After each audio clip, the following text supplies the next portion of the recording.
Blow on the Knob should have been a Fleetwood Mac album. When they were really going, toe to toe against each other. Oh my God. Just blow on the knob live.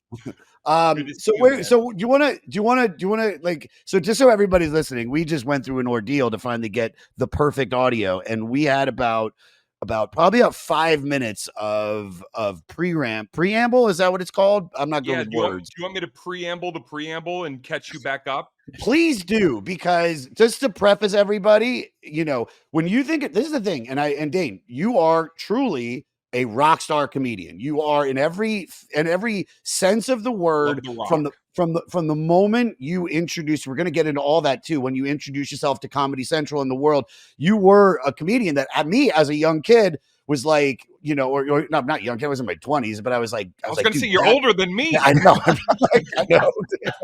I was like, damn it, that didn't come out right.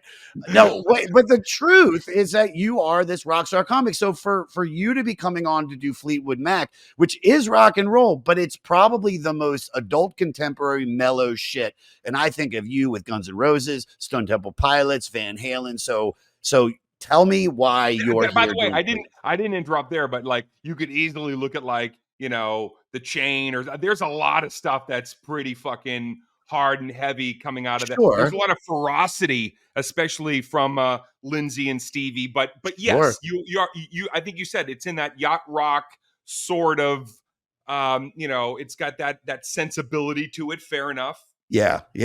So how are you here for this? And you had gotten into it a little bit about your youth. So tell us, catch everybody back up. So I always loved, first of all, loved music, loved everything from the Rat Pack to a lot of Glenn Miller. My dad was always playing big band stuff.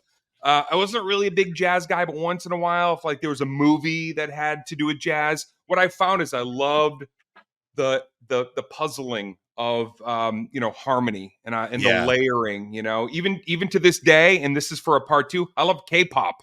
I'm huge into K-pop, and I love it because I think it's probably the best pop music in the last 20 years is K-pop, because of the surgical intricacies with how they layer, as opposed to just cut and paste or copy paste. Sure. They're doing things that I think are sort of reminiscent of like Peter Frampton and stuff that's sort of like, mixing in that era. But back to why Fleetwood Mac.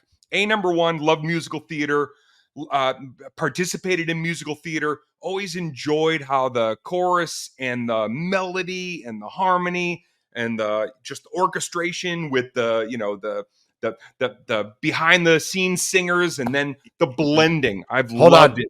Well, yeah, because I know you must have done musical theater. You must have. Of course you did. Of course you did. Yes. What? Give me the role. It's high school. This was the role that changed my fucking life. Absolutely. And it changed it in an instant. I'm standing behind the door waiting for my entrance in a play called Anything Goes, and I'm Billy Crocker. Okay. The lead role, 11th grade, Anything Goes, in front of 1,100 people at Arlington High School Theater. I'd never played in front of more than 10 people in my own class, my own classmates. And then suddenly I had to go through a door and start singing as the spotlight hits me on the second tier of the ship. The whole play takes place on a ship. Yeah. And I'm standing back there and I'm like, I don't know if I can do this. I don't know if I have the ability to go out and sing in front of people. I don't even know if I can be in front of people. I don't know. And I'm just standing, I'm fixing my hat and my suit. And when I heard my cue, which the countdown to the cue in that play, to this day, there's only one other cue that ever scared the shit out of me and excited me so much, was waiting at SNL for Don Pardo to say my name before I walked through the door. But on that day, 11th grade, I hear the cue, the 5 lines away from 4 lines away, 3, 2, 1, boom, open the door, spotlight hits me immediately. Billy Crocker's on the ship. I remember in my head thinking, I got it. I'm fucked. I can do this. Like, I don't know how long I'm going to do it. In that moment, I was like, I got it. So the appreciation for musical theater, the craftsmanship that went into making songs like that with a lot of different moving parts and people coming in and throwing lines. And I just loved it. And this leads me up to listening to a lot of Fleetwood Mac at home enjoying Fleetwood Mac with my family, realizing different people were taking on different roles. Christy or Stevie or Lindsay, who was singing, who was front lead, who was supporting. That was so different from a lot of other music I listened to. And then when I'm 14 years old, going back to junior high, my first concert ever is Fleetwood Mac at No Boston. shit. My first concert Really? ever. Yeah. Oh my God. Wait, so what year is that? What are you're 14 years old. That's what, 80, Like what, 80, it's 88, like 80. it's like 80. I'm 72 to 82, so around 86. Okay. I'm 7 rows back in the middle with my brother, my sister Kelly, and myself staring at Stevie Nicks spinning like a whirling dervish Oh and the God, the whole place best. rocking Boston Garden, and they were rocking Boston Garden, and it was immediate right there. It was my love of Fleetwood Mac was already pre-existent, but my lifelong love of Fleetwood Mac was cemented. Oh my God. It's like you're getting them the arsenal of that set list by that point. Did they already do Little Lies? Was Little Lies still? Because that was how I got introduced to them. I got sitting in the back of my mom's car on the way to the dentist office and just tell me three little lies. I think it was right around that time. I don't remember if that was on the set list, but what I remember more than even the music was how at the start of every song, the crowd's shrill and shriek of excitement, like as a 14-year-old kid, one of the smallest people kind of there, the experience of being in the middle of Boston Garden, and looking around and the enthusiasm for songs maybe I didn't even know or never heard them Yeah. do live. When I tell you it was a visceral reaction, it was bonkers. And also, I was waving the whole time at Stevie. I would wave, and she'd look down and wave. Maybe I was the only kid there, and she gave me little waves, and so it was really delightful, but it impacted me in such a major way, and it made me also want to understand the origin of who they were, why they were, and then of course where are they going to take this. Where was it? Now, this is a a question that I was just thinking, because in middle school, if I was in middle school and I said, "Oh, who's your favorite band?" Or you went to see, "Oh, I saw Fleetwood Mac." People, at my time in middle school, people were like, well, "Ew, Fleetwood Mac? That's like, dude, that's old shit. Like it's all about like Motley Crue and this." Were Yeah. your friends Van on? Halen was that year. That was the Yeah, year yeah, of Van yeah. Halen. Yeah, so was Fleetwood Mac cool amongst kids your age, or are you just the outsider that's got to keep it quiet that you kind of like this, adult music almost? Yeah, it's like I think in school I'm drawing the VH on my book, and I'm into Motley Crue. Girl, of course I'm 14, so Girls, Girls, Girls was like putting my puberty in check. Yeah, dude. Um, I don't know if I was walking around, throwing out Tusk lyrics, but I I don't think was anybody was. if you asked me, I would talk about Fleetwood Mac with you, but I really, in all sincerity, where it impacted me the most and still takes me back to when I really like sit and sort of meditate with some Fleetwood Mac is um, the best eras of my mom and dad's marriage before they separated, which was right around the same time, 14 or 15 years old. We had a couple of good years where we would go to Maine every summer. We would go Yeah, to York Beach. We'd rent a cottage in York Beach, Maine, and those were the songs. And maybe a little Huey Lewis sports you'd hear on the beach, yeah, or you'd hear some other Spandau Ballet or whatever was kind of like in that top yeah. 20. But for us, it was a lot of Fleetwood Mac, and those were good summers, man. They were maybe the best of our family summers before things changed, and so it brought a lot back in terms of just the meaningfulness and the roots of what their music meant to me. I couldn't agree with you more with what you just said right there, because I had my parents never got divorced, but had many years where it was like they should have. And it's like Right. when I think of the best time in their marriage, it's Hall and Oates, it's early Police, it's Duran Duran, it's that 80s kind of, just some, which arguably, some of the greatest music, American music ever made. I mean, because I would always say like the 60s and the 70s, well, definitely like rock and roll in the 50s and the 60s, but in the 70s, it's a lot of the British bands are taking over as the greatest artists. It's not until you get like the Van Halens and the Fleetwood Macs to really like start kind of kicking it back over into where America is like, in the not saying in the discussion, but I always feel like British people did rock and roll a little bit better than we did once we started it. They fucking kicked it into high gear until hair metal and shit.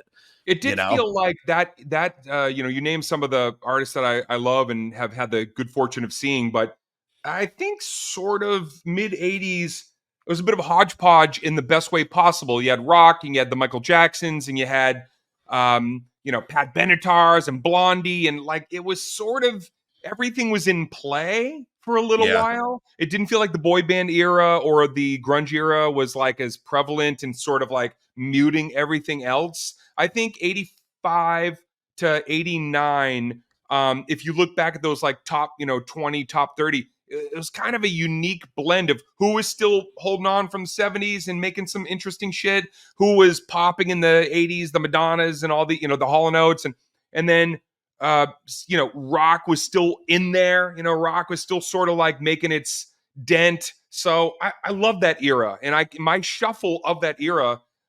It may seem sort of like all over the place, but if you looked at the charts, it's really not. It's really like what was happening around that time. Did you ever see the documentary on Netflix where they're recording the We Are the World? And like my favorite part in that song really is the Huey Lewis part. And it's like, it just sucks that like this guy that was such a huge dude. I mean, the power of love. I mean, from Back to the Future, one of the greatest movies of our lifetime. Back in it's time, like, even back in time. It's so great. And yet he's just almost this like forgotten guy. And I mean, the Police, one of the biggest bands in the world. And it's like, but now all we get is Sting. And it's just, we don't really have, even with Fleetwood Mac, like, dude, you can go see Stevie Nicks. She's been opening for Billy Joel. Right. I've seen her twice while she's been doing it. One in Baltimore. I took mushrooms with Bill Burr and we went to go see her. And dude, if you've never done it, I know you don't do shit like that, but if you ever are going to take mushrooms, go see Billy Joel. I promise you'll have the greatest experience around everybody that looks like your mom and dad. Fair enough. But it's just seeing her for the first time. It's like you're seeing like, that's the closest we're going to get to whatever Fleetwood Mac is. Cause like Christine's gone now. I think Lindsay is having issues with his vocal cords, or did he get kicked out for Mike Campbell or something along that? I think we might have that in the back. I mean, I think he's also like, man, that's a guy that, I had seen them many times over the years. And it's like, that's a guy that gives everything he has vocally every night. And sometimes he's really like doing this shit that's like almost tribal sounding. He hits these weird high screeches and screams, and you can kind of understand that. I think he, a little piece of him was like, hey, I'm not going to have this voice when I'm 70, so I'm just going to give you everything I got every night. Yeah. So now I want to spin this around to you, because I was watching a performance of Lindsay, and this was the dance. This was them coming back together in like 97, and they opened with I was there. Yep. You were there for that. Oh yeah. I came and saw them here. I want to say that I saw them where was it? The Coliseum? Oh, dude. Out here? Yeah, it was amazing. Dude.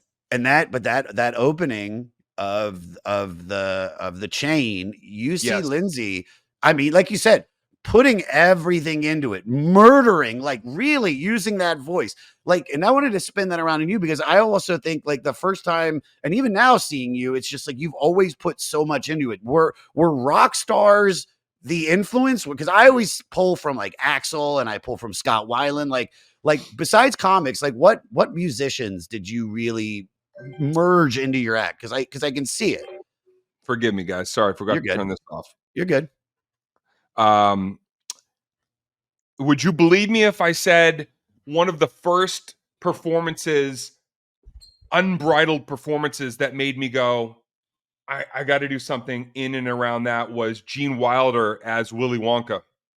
100%. Cool. And when he turns to Charlie at the end, and he goes into that, you stole fizzy lifting drink. You bumped into the ceiling, which now has to be washed and sterilized, so you get nothing. Yeah. You lose. Good day, sir. Dude, he's screaming at a kid in front of his grandfather. He's terrifying, but I loved him. He's enchanting, but he's borderline psychopath. Yeah. And I remember watching him and then realizing, Young Frankenstein and all these other Yep. things that I'd watched him do, and was like, I want to channel that. Yeah.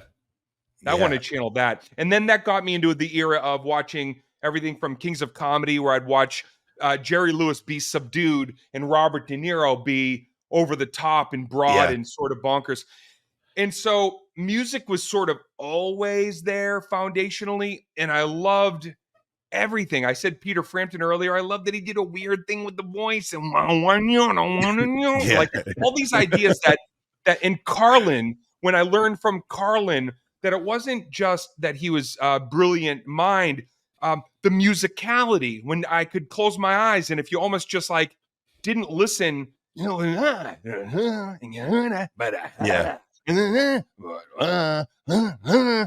was trumpet, it was music, it was metronome, it was tempo. And it was later learning from Johnny Carson, watching Tonight Show, and then finding his old 1966, 1967 interviews where he was saying it's more about the musicality and the way you kind of like like modify your vocal tones. He said that's more interesting than what you think is funny. What you think is funny isn't as interesting as how you pocket it and how you present it, and when you hold back, and when you have a secret, and then when you go. And to me, all of that stuff was there at the beginning of my stand-up career in 1990. I was already realizing you got to have that little bit of style in whatever it is that you're doing in order to turn it into showmanship. Were you, I mean, in middle school and high school, because you're doing musical theater, are you, because the second, I've always only recognized you and noticed you being like one of the coolest guys in comedy from the beginning, the way you introduce yourself, because you know how much I love your half hour. We talk about it all the time. It's one of the most influential things in my career.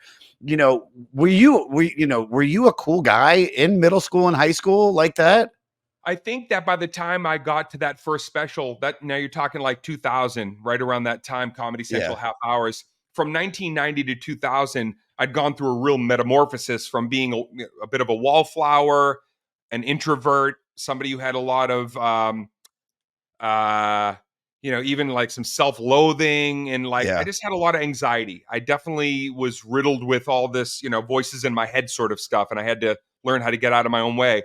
When I was finally 3 or 4 years into stand-up, and I'm surrounded by Bill Burr and Patrice O'Neill and Bobby Kelly and Gary Gulman and a myriad of other comics that were coming in and out, I was starting to learn with them, like, who are they behind the scenes? What do they allow themselves to be when they hit the stage?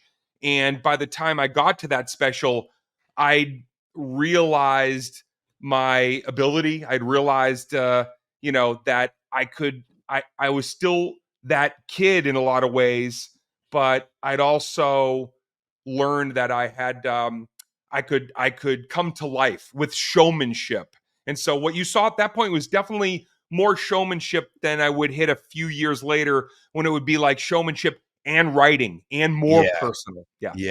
It's funny. And the one of the biggest compliments about you I've ever heard was from Burr, talking about watching you middle on a show for a headliner, one of those older headliners. And he goes, Dane would put the fear of God in one of those headliners' eyes. Like, because I could imagine like just coming out the way that you came out and just kicking them and having no idea, like they never knew who you were. And you're this young kid just bringing it very much. And see how I spin this? Just like Fleetwood Mac and this record. And the reason I say that is because, I mean, obviously you know this, but to all the fans and the people listening, this is Fleetwood Mac's 10th album.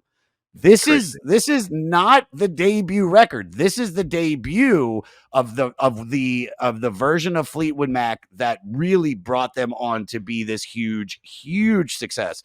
How many lineups before this album? So about trillion. So So Yeah. Dane, we've been doing this podcast for about 6 years. Names come in and out that we hear all the time. One of them is that this band is formed for this. Have you heard of this blues legend named John Mayall and the Blues Breakers? Have you ever heard of them? He's No. basically where Clapton, joined this guy. He's basically, this British blues guy. And Fleetwood Mac starts kind of out of the ashes of this guy's band. So guitarist Peter Green, Mick Fleetwood, bassist John McVie, they formed Fleetwood Mac. Several songs reached the top 2 spots of the UK in the late 60s, early 70s. They went through a bunch of lineup changes, which are, and let's get to just the meat and potatoes of it. Where do you have it, Jared? Like, where would really be a good place to start? Because I saw you highlighted it. So here's the title. Yeah. So May 70, Peter Green quits Fleetwood Mac after a bad acid trip caused his mental health to deteriorate. More on that later. August 70, Christine McVie joins Fleetwood Mac 2 years after marrying John. Christine, formerly of a band, The Chicken Shack, becomes a keyboardist and vocalist in the band. She is featured on Fleetwood Mac's 4th record, Kiln House, for which she also drew the cover art. February of 71, Spencer leaves the band before a sold-out show at the Whiskey. He left to, quote-unquote, get a magazine and never returned. The band later discovered that Spencer joined a Christian cult known as The Family. Wow. Solid cult, one of the good ones, Bob Welch is hired as his replacement. Was there ever a moment, I gotta say, because I feel like, and being in Hollywood, is there ever been a moment in your career where you're like, fuck it, dude, Scientology seems like a good idea, like a cult or anything? No, there was never a backup plan, because I honestly was like, if I'm good at this, I'm definitely shit at everything else. So there was no vocation that I was interested in early on. Have they ever come after you, though? Have not come after you in that way, but like, hey man, just come in, or anybody ever pitched it to you like in a fun way? No.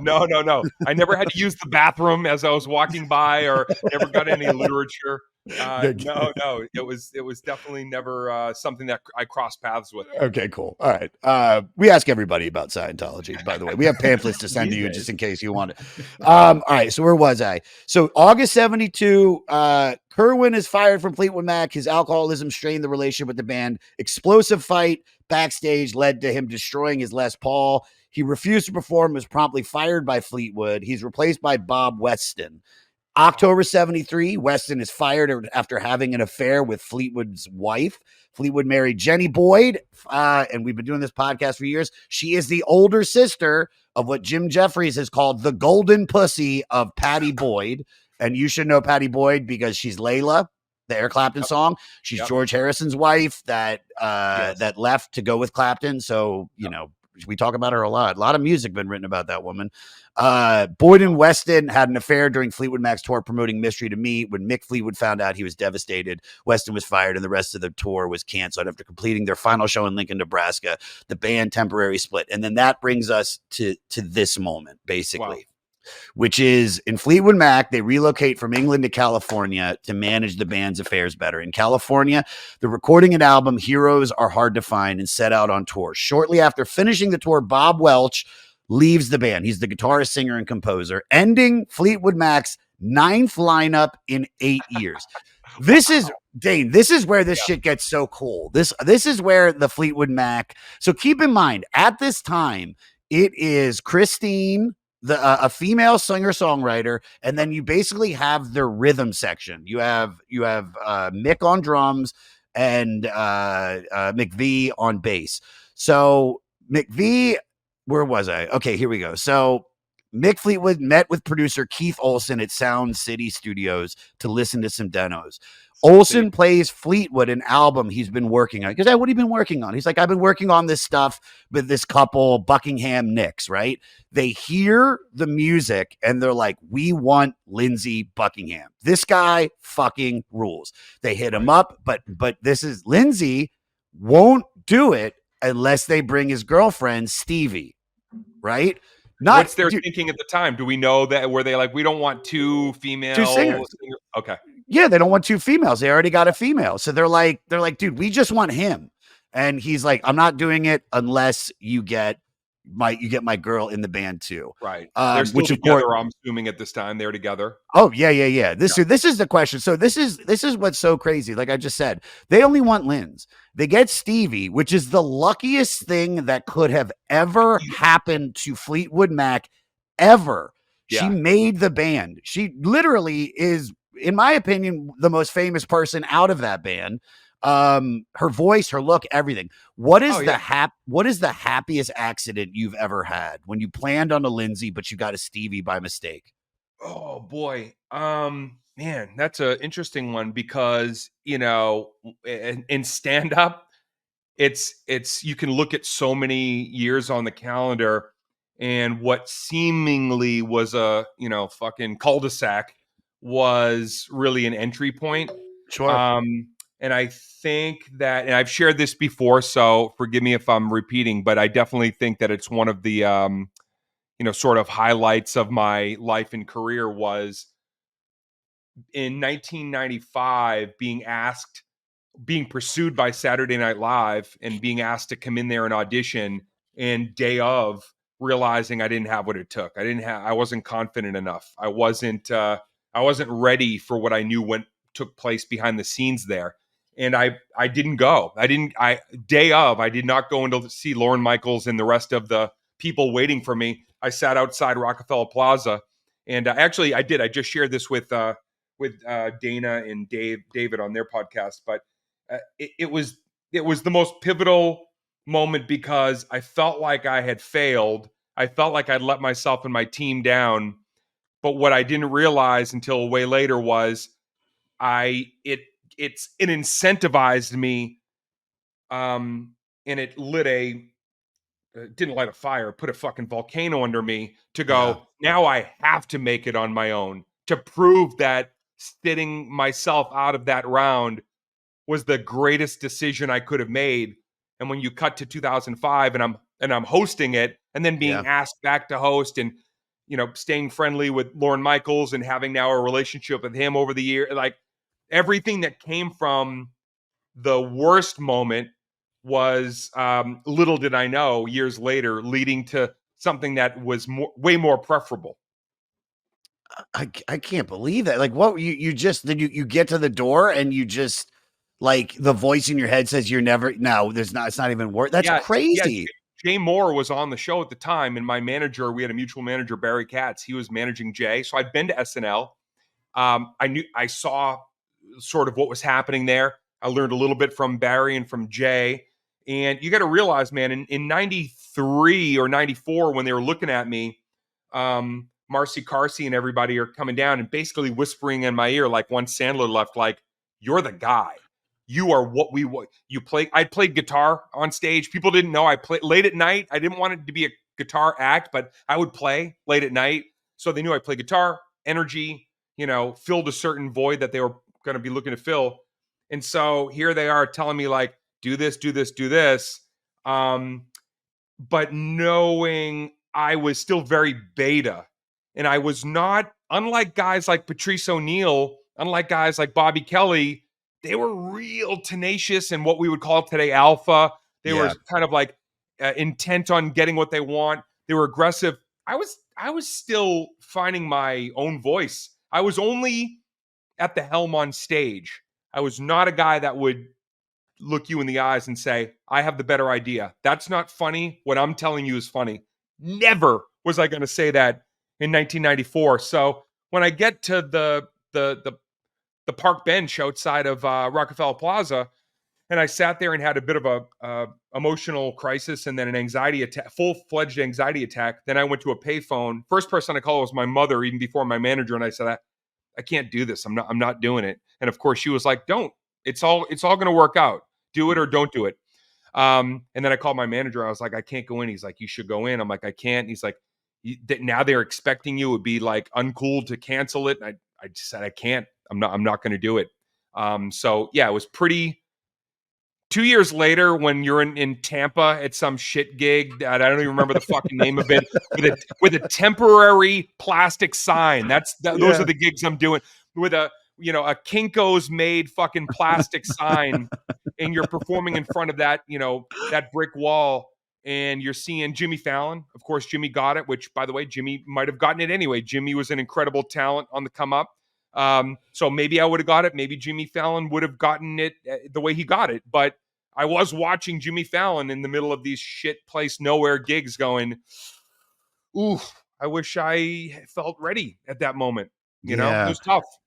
I can imagine that. Yeah. Barry is like, dang, I'm trying to see if I can do a good Barry. Yeah. Do you do a good Barry, Katz? Do you have a good Barry? Let me tell you something, Papa. Moments like this don't come along very often, and when they do, you gotta really look at yourself, look inward, and be like, "What the fuck's going on, man? What's going on, man?" I couldn't do it better. That was perfect. Yeah, that was Barry. Barry was really, I mean, but he was a gem because he also, when I looked at him and said, "I'm gonna figure this out on my own," he, as my representative and as somebody who probably knew me better than anybody outside of my small comedy circle, he just looked at me and he was like, "I believe you, Papa. I really believe you." And he didn't say, but you, or he never brought it up again, and he didn't take me to task. He just said, get to work. Because we knew one thing, or I knew one thing, me and the squad of guys, my graduating class. I'd like to say, I talked about this years later with Burr, and I certainly talked about it with Patrice. We all knew we were the next group. Yeah. We felt like, and we probably didn't say it. Listen, we can, as old men, I'll say what I couldn't say then because I would get my ass kicked a lot for being probably too cocksured or, trying to be ahead of the pack when all I was doing was what I was doing. But the reality was we had a secret, and the secret was we're next, like it or not. And it was a gap between the Robin Williams era and the guys mostly that made it and were on TV, and then the terrible suck that was early Comedy Central, oversaturated and underperforming like a motherfucker. Terrible comedy, filling terrible, time slots, terrible takes on things, and hacky. And we knew doing these college gigs, we were hitting something that Comedy Central really still wasn't. They were doing it sort of like by proxy, but we knew what we were doing off television in their ears for real was fucking awesome. Yeah. And that a few of us, the Chappelles and the watching Jay Moore's out there, watching Jim Gaffigan come up the ranks. There was a lot of people in and around us. We knew what we were doing night after night. So it was a special time, even though it was a difficult time, the 90s, but it was a special time because I think a lot of us were like, all right, if I just stick with this, then something's going to come of it. I got to ask you this because I was talking to Artie Fuqua and Godfrey at the Cellar a couple nights ago, and they were saying like before it was all 4 clubs, when it was just the one, what was it like? And he's like, dude, that table was just everybody shitting on each other. What was the funniest yet meanest thing Patrice ever said to you and a Joan? Okay, so a couple things. First of all, I didn't stick around at the table a lot. I was the guy that I liked sitting at the table earlier in the night when everybody was sort of coming and going. And if you talk to those guys in that era, I'd 86 myself out of there. And there were 2 reasons why. I was still really, I was not into like verbal hazing. I didn't like it. I was real sensitive to it. I was also meeting a lot of cute girls in New York City, and I was the one. I was sort of dipping. Everybody, a lot of comics are ugly, and a lot of the ugly guys sat at the table, and I was kind of cute. I had a big Irish head, but I knew my angles. Yeah. So I was sort of like, I'd hang out. I'd be at Howard Johnson's in Times Square with a cutie. Yeah. After the gig from NYU or something. But so I didn't hang out at the table a lot. But I'll tell you this. In all my years with Patrice, I think I'm the only person he never took a shot at. Never. Really? Never. Our moms were good friends. Our moms sat together and watched us at the Comedy Connection.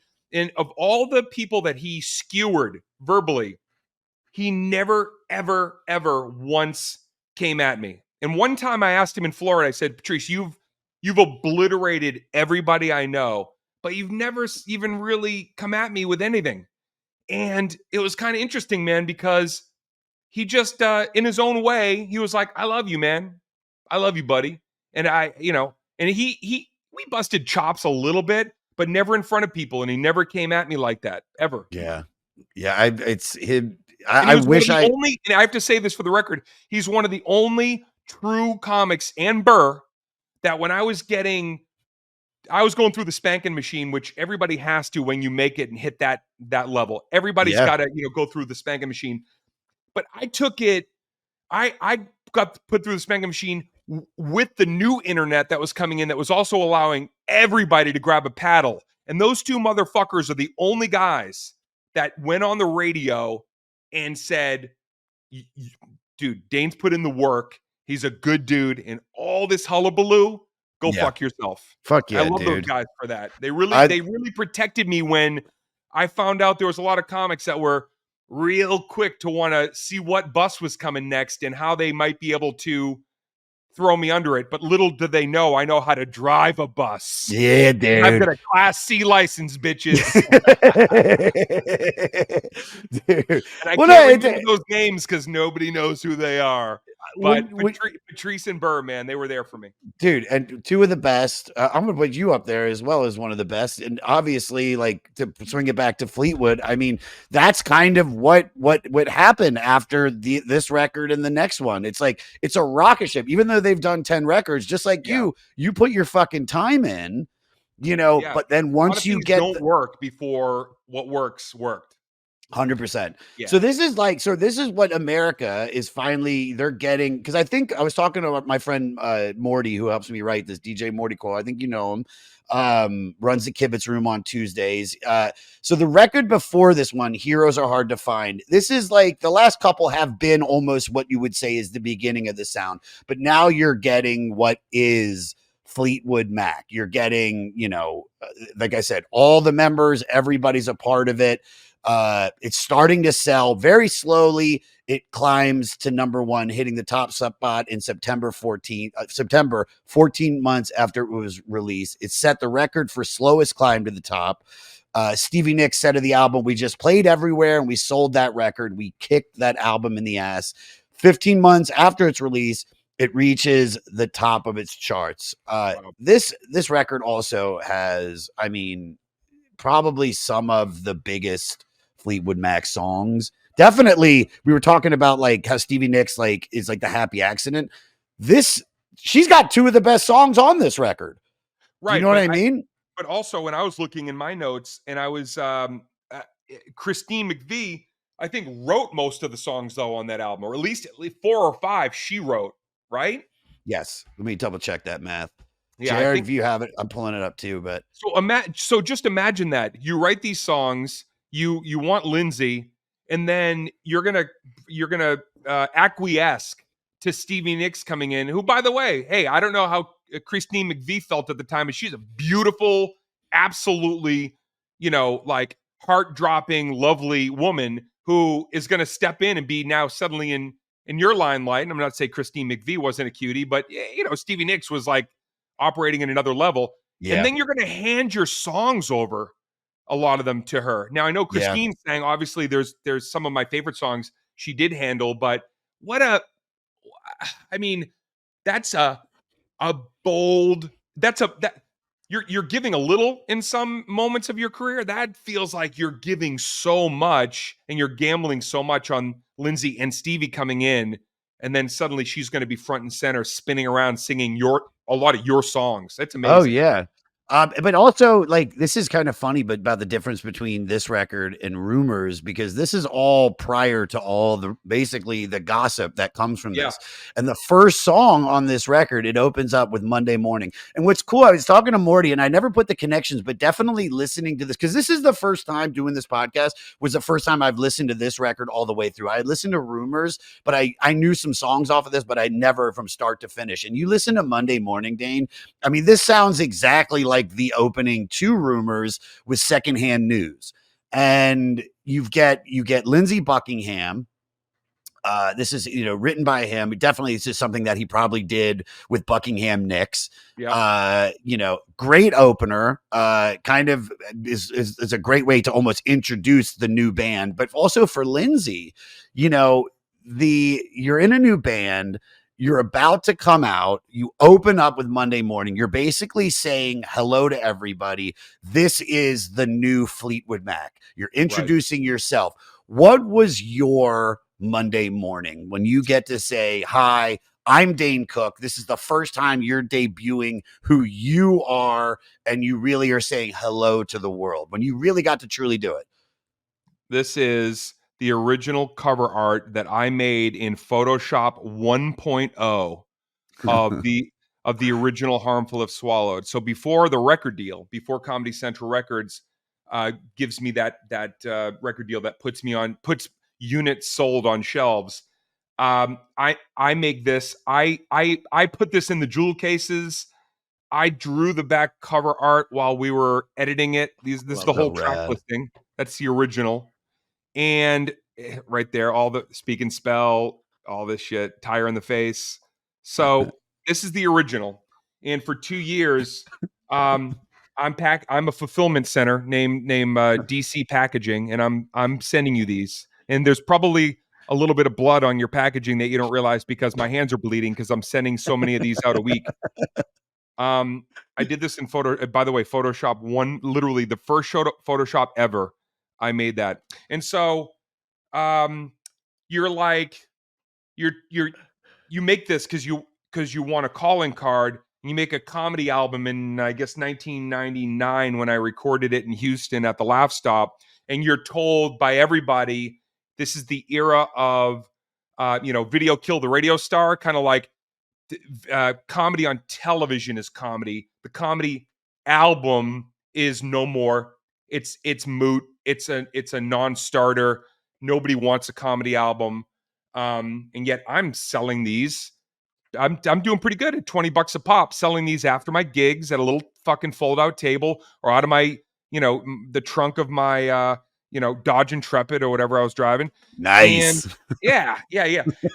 And so, for about 2 years' time, a couple things are happening. Is that's going out and people are starting to like share it, and I'm starting to get people coming up and being like, "Oh, my friend gave me your comedy disc and we listened to it and put it in our CD-ROM player." I think that was the full title of that tech.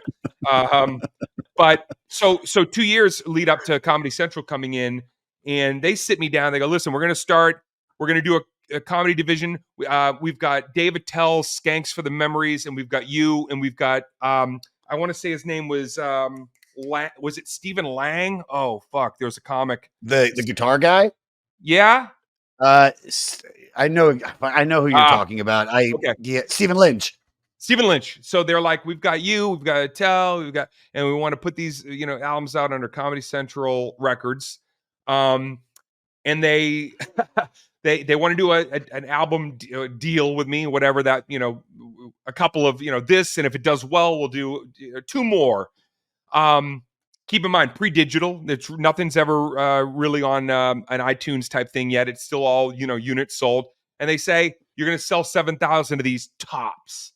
And I'm like, that's really weird because I've already sold 10,000 of these out of my trunk, and I'm still packaging them and putting them out. So we did a record deal, which I won't get too much into the numbers, but we said if we sell 500,000 copies, and they're laughing. They're like, you're going to sell 5,000, and but if we reach this milestone by this date, then I'll get $2.10 per album, which, if you know anything about that, at the time you were getting 15 cents an album. But I said, I'll give you all the cut of everything because I was bringing in a finished album. This was edited. I had artwork. They didn't need to do shit. They just needed to repackage it, and which they didn't even need to do that. But I think to make it look it like was it perfect worked on the album. It was perfect, dude. Yeah. This is and so Microsoft Paint. And so it hits that first week, and it's like 82,000 units sold first week. And then because that created buzz, I think my second week was like 134th. I mean, it was a comedy album that was growing. And certainly in conjunction to that, Fleetwood Mac, I'd done a lot of things previous to that nobody talked about, nobody cared, and did not put me on the map in any way. So my hope was I was right, that the album had legs. I just didn't have the right, personnel PRing it out there in Comedy Central helped me to make that reality. And they were certainly very angry when 3 years later I was putting out Rough Around the Edges, the audio version, and they were having to cut off $250 per unit sold. That had to Good for compete you. with like some music released at the time too, huh? I don't know if you ever compared those charts. That's insane. Oh yeah. If you go back and look around, the Billboard charts, I'm literally right up against, Mariah Carey's, and it was crazy seeing a comedy album, with the top 10 artists of the day, and there's, Harmful If Swallowed dancing around the middle for weeks and weeks. It was pretty, it was epic. It was fucking a dream come true. It was awesome. When did you know? Because I was going to ask this about the blowing up, but when was the moment that you knew you're like, holy shit, like this is actually happening? It's definitely like a slow, steady trajectory, because I was sort of a college act, and then I was underground, and then I had some stuff on TV, and then people were finding me, and like, you either knew me at that college age or you absolutely were like, huh, who? Yeah. So it was all very exciting to feel like I was the cool thing that you knew or didn't. But I think probably where everything turned a corner was when Torgasm was on HBO leading up to Vicious Circle, and they were airing episodes of that, which was like a little documentary that I made, or just sort of like me on the road showing people what's happened. Like there's a moment that I'm creating, and we were showing people in real time that like I'm doing a college that I'm supposed to be in front of 3,500 students, and they've moved me to a field house with 12,000 students.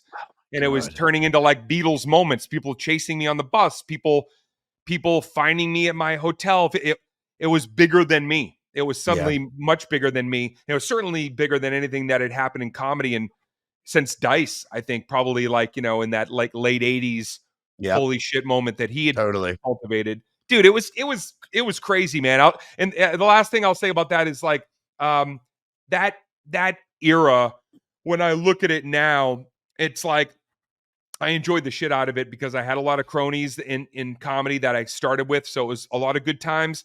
But I do wish that I had even better mentorship, because nobody really knew what to do. It was sort of like the playbook was new. You were the first, yeah, dude. Yeah. I mean, how it's like maybe Dice, because he blew up so quick, but not in the internet age. No. But you're there at the beginning of it. Yeah. Like I mean, dude, you got it at the beginning of Soch, everything right there. I was saying it to Morty, you were one of the last guys to get to the top by doing it by just being funny. And just like not having comedy, stage show, and maybe some television or like an HBO thing. Yeah, that's it. Yeah. And it was cool because when you're asking me like, really, when did I know? Maybe not the moment I knew, but when Lorne Michaels called me in my hotel, I was doing the Vegas Comedy Festival. He called me personally in the hotel. And I remember exactly the moment when Retaliation had come out, my sophomore album, which again, when you talk about, okay, where do we go from here after Harmful? When Retaliation came out and went double platinum, Lorne Michaels calls me and says, "You're hosting." That's all he said. We got Lorne Michaels on the phone. Hello? You're hosting. God, that's rules. Never forget it. And I sat right down, right on the floor, all the way down, like the fucking scarecrow. And I sat down and I go, I am? And he goes, and then he just said the date.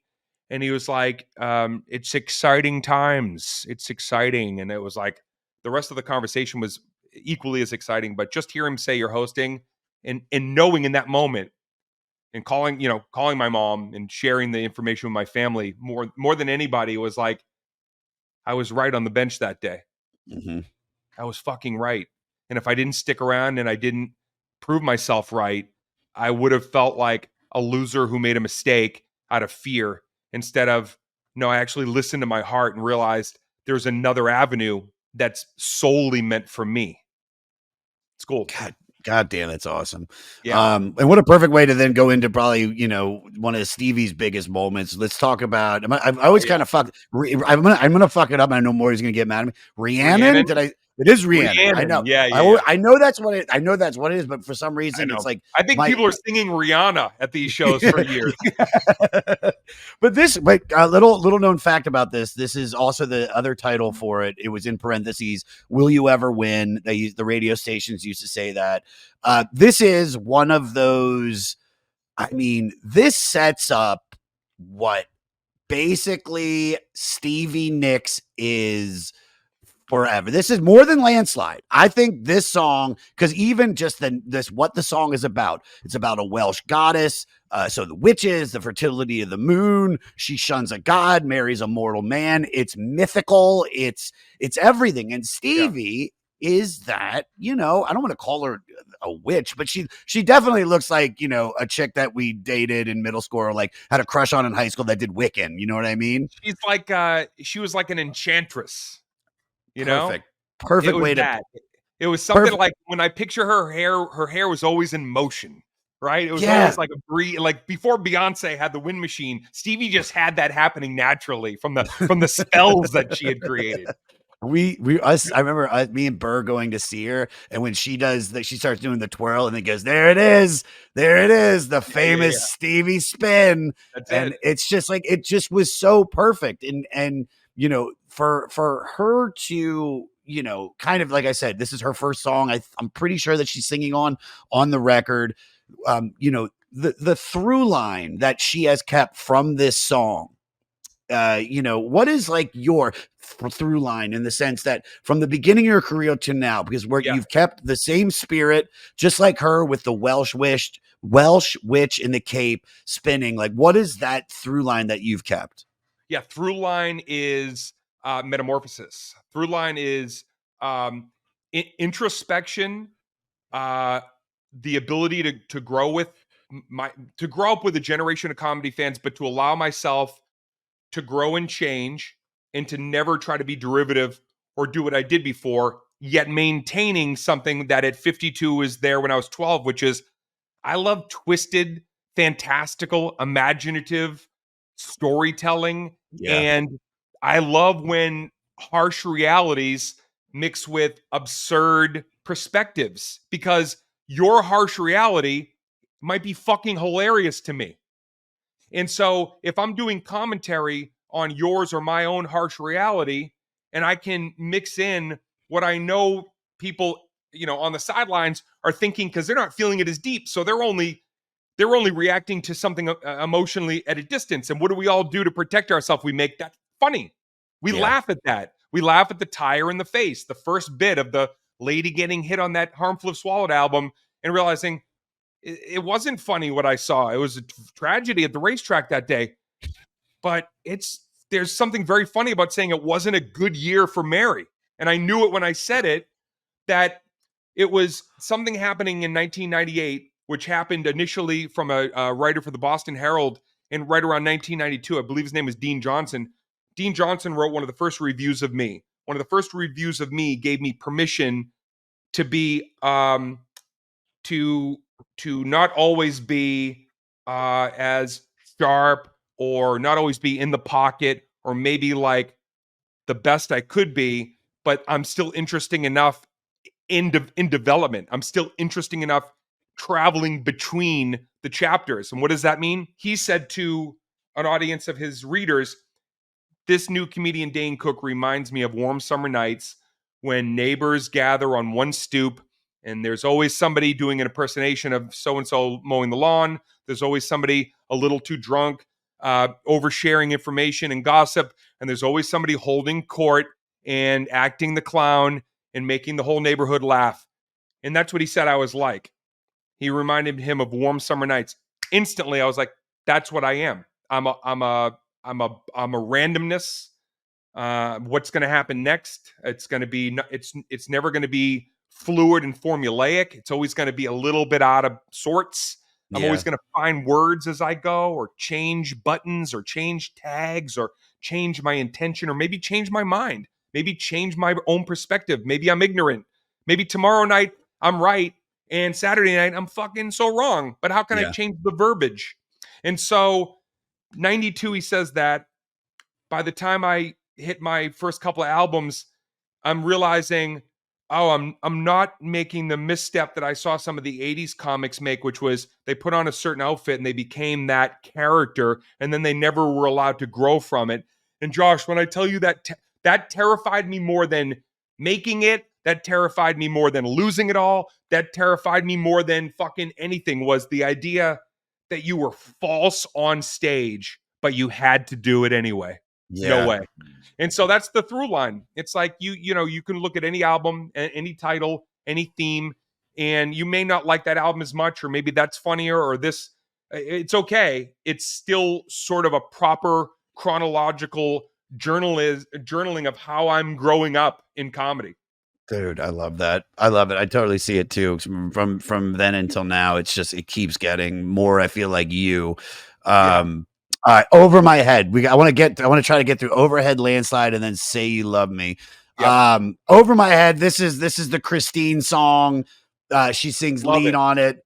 I mean, love this this is song. like, yeah, dude. This is like any one of these that we're talking about could be on Rumors. This is why we love Fleetwood Mac. Yeah, Jared, is this one? they're all earworms. They're all songs that if you listen to it a little bit, that Over My Head, that background, beautiful little over the top falsetto, it's earworm. It's in your head all day.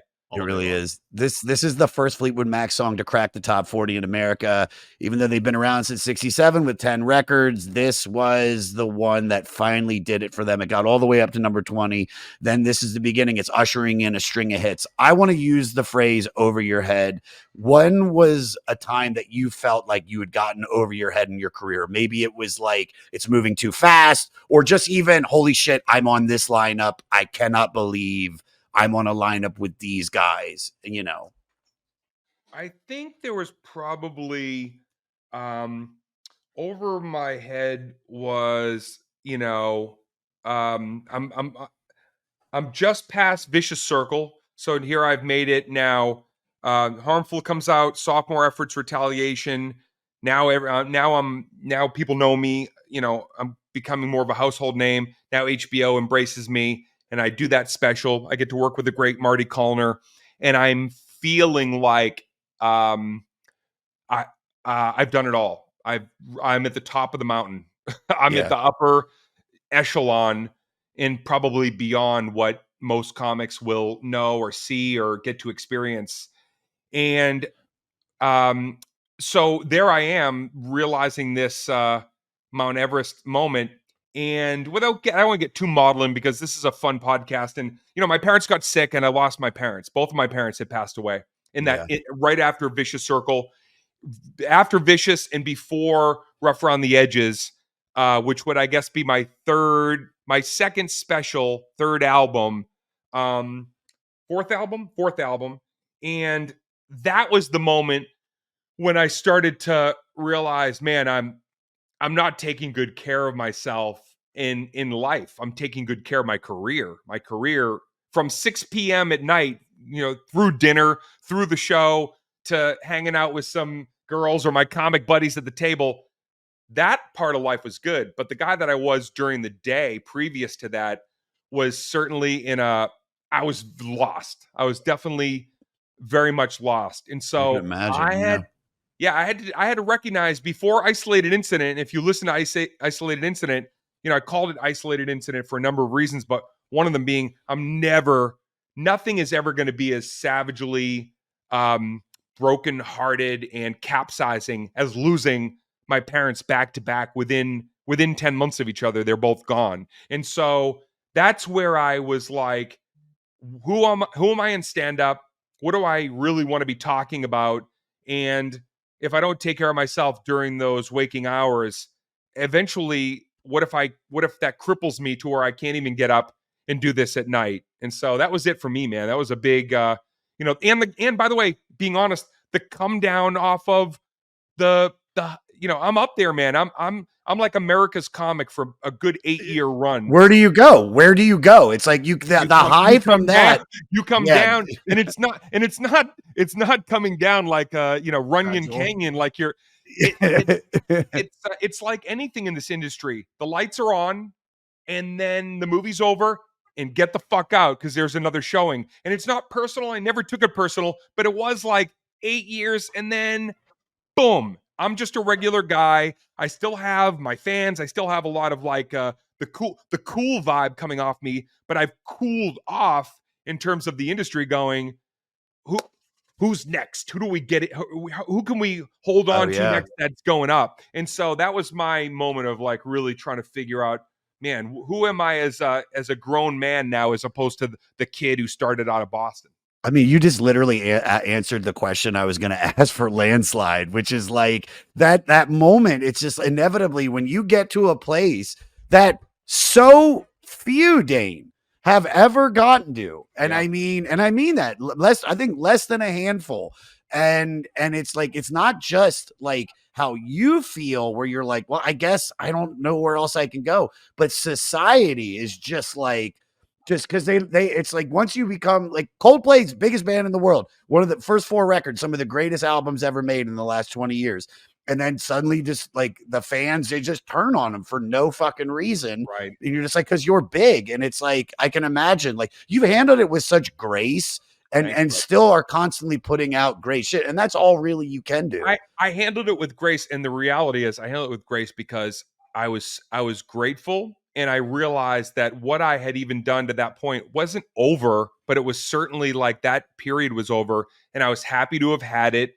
I was pleased that it lasted much longer than other careers that I'd seen, or certainly people, that zeitgeist. Sometimes they can come down that other side pretty quick. So I was not ambivalent at all, man. I was sort of in a way. I was also, if I'm going to be very honest, and again, now I'm old enough where I get to say these things without sounding like I was also like, I'm going to point my laser in a new direction, and what else can I do that's not that? I don't need to do that again. I've done that I've done that throughout. So it was really at the beginning of 2010, 11, 12, starting to look and getting into, producing and getting behind the camera and working on my acting career and things that weren't, that didn't associate with the same solo journey of stand up. And I could do things more collaboratively with friends and entrepreneurs that are on the come up, people that came up loving me and suddenly are trying to make their movie, and they're going, will you be in my thing? And it's like, yes, now I could be of service and Yeah. help somebody else to hit that. I was taking Matt Rife on tour with me in 2018, 19. He's a kid I knew since he was 15. I knew his I know. dreams. I knew his abilities. I knew that he was going to do it on his own no matter what. I got to be privy to hearing him, painting his dreams, as we're, sitting backstage. And then lo and behold, he figures it out, gets a tiger by the tail. Now I get to sit here and trust me, I'm watching him at a level that he's gone even higher than all of us. And I get to sit there and be like, I'm so glad I love this guy to a place where he could find himself, living his dream. So now I get to, by way of other people, also experience that, which is very, very cool. That's so you've always been so supportive of everybody. It's like since I've known you, and like I think we bred around 2014 is when I Yeah. really started becoming buddies with you. It's just you always are there for the advice. You're always, because you've had every facet of the career of having nothing to having everything to still being one of the top guys, and just have before like like just imagine, dude, like you almost kind of like escaped a little bit, where it's like the internet, when you started trying to pull you down, it wasn't as it is now. It's coming from everywhere, but it wasn't like you saw all of it. Like now, Yeah. if they want to pull Matt down, he's gonna, if he looks on the internet, he's gonna see anything that he doesn't Right. want to see. Well, So, everybody's in the algorithm now, and everybody's sort of like building their own influencer page, and some of them want to be the bad guy in that story, and some of them want Yeah. to be the hero. And so it's a whole different algorithm. I'm glad I didn't come up. I'm glad the Yeah. algorithm I came up in was not corporate run. They didn't even know how to. It was pretty pure, man. It was either you were on people's eye line because you were doing something unique, and a few people might have been like in the comments section, but for the most part back then it wasn't as vicious as it can be now. Yeah, yeah. I want to wrap this up because we got to get you out of here. But let's just mention, because I'm not going to ask any more questions.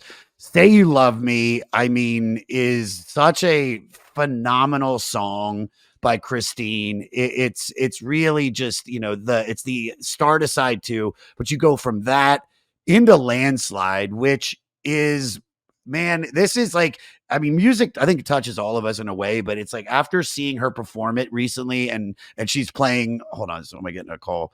After seeing her perform it and her giving the tribute to Christine, which it's just like the most emotional part of the Oh show. yeah. This is such a beautiful song. I can see why, like, this is like, Rolling Stone magazine ranked it 163 out of 500 on the 500 greatest songs of all time. I mean, it's magical, man. Yeah. But definitely, like, what a great record, for them to introduce this band to. And then also, like, who do you think gets the most shine? Is it Stevie? Would you say Stevie, in a sense, wins this record? Oh man, that's tricky because it's easy to isolate her because she's mesmerizing. She is a showman. Lindsay is certainly a showman. I think the rest of the band has their incredible abilities, but it's hard to take your eye off the person who's up front and they're in costume and they're sort of like reveling in this beautiful moment, beautiful, mastery of music and layers. And I, you know, I think I have to take a harder look at it. But when I look and I go, okay, wait, Sugar Daddy and Over My Head and what did I write down? Warm Ways. And I'm like, man, the writing is first, right? No movie is made unless that Yeah, writer writes. sure. So I'm gonna give McVie a little bit just off stage. When I look at them, I'm gonna give McVie the ability to get that band together, to acquiesce when needed.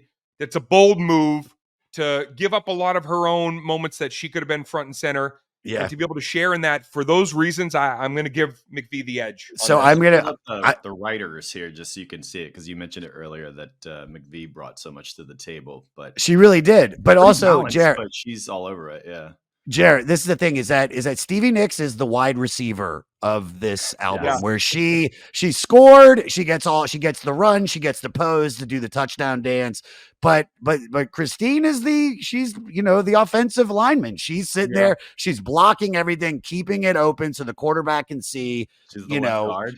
She's the left guard, dude. She's the left guard. Let's do our final thoughts and get you out of here. Unless All right. is there anything else, Jared, that we need to mention about this? Like, that really is like that I might have left out? I'll come I back to don't you if think there's so. something that we Come missed. back But to me. All right, yeah, Dane, we ask everybody these questions. What's your favorite song on this record? I am going to say You Love Me. I've been listening to it a lot lately. It for reasons, it touches my heart, my family at the time, where love was in my life as a young kid too, starting to like girls, and I'm gonna go with Say You Love Me.